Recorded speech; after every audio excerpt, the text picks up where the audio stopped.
Big boss journey ಬಗ್ಗೆ ಕಿಚ್ಚ ಸುದೀಪ್ ಅವರು ಒಂದು ಪೋಸ್ಟ್ ಹಾಕಿದ್ದಾರೆ. ಬಿಗ್ ಬಾಸ್ ಸೀಸನ್ 12 ಶೂಟಿಂಗ್ ಮುಗಿದಿದೆ ಅಂತ ಕಿಚ್ಚ ಸುದೀಪ್ ಹೇಳ್ತಾ ಇದ್ದಾರೆ.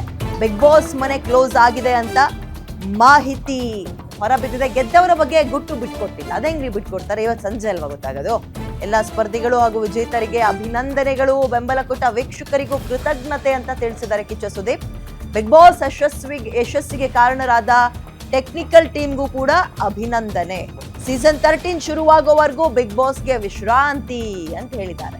ಹಾಗೇನಿದು ನವೆಂಬರ್ನಲ್ಲಿ ಶುರು ಆಗ್ತದೆ ಅಂತ ಅಕ್ಟೋಬರ್, ನವೆಂಬರ್, ಡಿಸೆಂಬರ್ನಲ್ಲಿ ಅಲ್ಲಿ ತನಕ ಬ್ರೇಕ್. ಅಯ್ಯಪ್ಪ, ಇದೊಂದು ರೀತಿ ಧೋ ಅನ್ನೋ ಮಳೆ, ನೋ ಡೌಟ್. ಅದರಿಂದ ಸುಮ್ಮನೆ ಬಿಗ್ ಬಾಸ್ ಅಂತ ಕಾಲ ಎಳೆಯವ್ರು ಹೇಳ್ತಾ ಹೋಗ್ಬೋದು. ಬಟ್ ಬಿಗ್ ಬಾಸ್ ಅನ್ನೋದು ಆರಂಭ ಆದಾಗ ವೀಕ್ಷಕರ ಹಿಡಿದಿಟ್ಕೊಳ್ಳುವ ತಾಕತ್ತು ಅದಕ್ಕಿದೆ ಅಂತ ಕಳೆದ ಇಷ್ಟು ಸೀಸನ್ಗಳನ್ನ ಅದು ಪ್ರೂವ್ ಮಾಡ್ಕೊಂಡಿದೆ. ಎಂಟರ್ಟೈನ್ಮೆಂಟ್ ಝೋನ್ ಅಂತ ಬಂದಾಗ ಸೊ ಅದು ಮುಗ್ದೋಗಿದೆ. ಆ್ಯಂಡ್ ಈ ಸಲದು ನಿಜಕ್ಕೂ ವಿಭಿನ್ನ ವಿಶೇಷ ಅಂತ ಹೇಳ್ಬೋದು.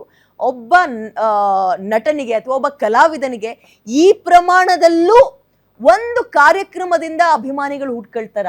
ಆತ ಕೋಟ್ಯಾಂತರ ರೂಪಾಯಿ ಇನ್ವೆಸ್ಟ್ ಮಾಡಿ ಅಥವಾ ಜನರಿಗೆ ಹೋಗಿ ಪುಕ್ಷಟೆ ದುಡ್ಡನ್ನು ಹಂಚಿದ್ರು ಈ ಪ್ರಮಾಣದಲ್ಲಿ ಒಂದು ನಿಯತ್ತಿನ ಅಭಿಮಾನಿ ಬಳಗವನ್ನ ಕಂಡ್ಕೊಳಕ್ ಸಾಧ್ಯನೇ ಆಗ್ತಾ ಇರಲಿಲ್ಲ.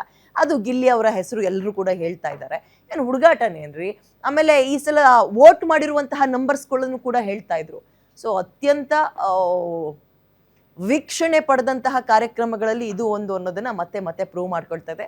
ಸದ್ಯಕ್ಕೆ ಬ್ರೇಕ್ ಬಿದ್ದಿದೆ. ಇವತ್ತು ಸಂಜೆ ಒಂದು ಫಿನಾಲೆ ನಡೆಯುತ್ತೆ. ಟ್ರೋಫಿ ಯಾರ ಕೈಲಿರುತ್ತೆ ಅನ್ನುವಂಥದ್ದನ್ನ ನೋಡ್ತಾರೆ ಜನ. ಬಿಗ್ ಬಾಸ್ನ ಫಾಲೋ ಮಾಡ್ತಾ ಇರೋರು ಕಾಯ್ತಾ ಇದ್ದಾರೆ ಅಷ್ಟೇ. ಮತ್ತೆ ನೆಕ್ಸ್ಟ್ ಸೀಸನ್ 13ಗೆ ವೆಯ್ಟ್ ಮಾಡಬೇಕು.